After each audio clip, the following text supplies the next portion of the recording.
কথাই বলা হয়ে গেছে। সত্যি এত সুন্দর আজকের দিনে প্রাসঙ্গিক একটা কবিতা তিনি পাঠ করলেন, যে আমাদের বিজয় কিন্তু অনেক বড় প্রশ্ন রেখে গেছে। যাই হোক, আজকের ৭৯তম স্বাধীনতা দিবসের প্রাক্কালে আমরা যে অশান্ত দিন যাপন করি, সেই অশান্ত মনকে হয়তো আজকে দিনে একটুখানি পতাকা উত্তোলনের মধ্যে দিয়ে শান্ত করা যায় বটে, কিন্তু সারা বছর এই অশান্ত ভাব কিন্তু রয়ে যায়।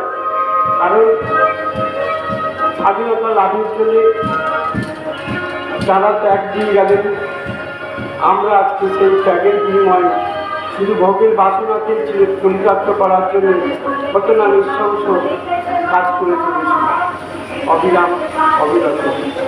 এর মুক্তির একটাই পথ হল আমাদের মানুষের যে ভেদাভেদ চিন্তায় চেতনায় যে উন্মাদনা রয়ে গেছে, সেই উন্মাদনাকে থামাতে হবে একমাত্র অন্তরের শ্রদ্ধার ভাব জাগরিত করে। সেই শ্রদ্ধার ভাব পরিবারের প্রতি, দেশের মানুষের প্রতি এবং সমাজের প্রতি, সমাজের প্রতিটি বিষয়ের প্রতি।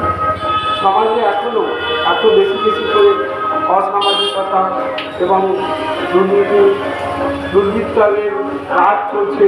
সেই দুর্বৃত্তায়নের রাজকে যদি না আমরা থামাতে পারি, যদি না আমরা প্রতিহত করতে পারি বা পরিবর্তন করতে পারি, তাহলে শুধুমাত্র এই একটা দিন আসবে স্বাধীনতা দিবস বা কোনো মনীষী জন্মদিবস পালনের মধ্যে দিয়ে তা কিন্তু সমাধানের পথ হবে না। সমাধানের পথ হবে মানুষকে আবার নতুন করে জাগতে হবে, নতুন ভাবতে হবে। প্রত্যেকটা মানুষই আজকে আমরা কিন্তু স্বনির্ভর হতে পেরেছি, কিন্তু স্বনির্ভরতা মানে এই নয় যে অন্যকে পিছিয়ে দেওয়া। স্বনির্ভরতা তাকেই বলে অন্যকেও সমানভাবে গুরুত্ব দেওয়া, অন্যকেও সমানভাবে সুযোগ দেওয়া, অন্যকেও এগিয়ে যাওয়ার পথে হাত বাড়িয়ে দেওয়া।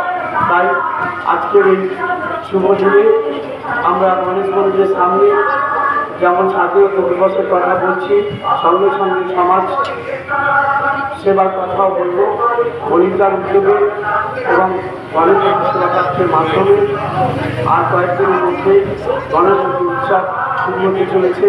সেই গণপতি উৎসবকে কেন্দ্র করে বহু মানুষের সমাগম হবে এই প্রাঙ্গণে।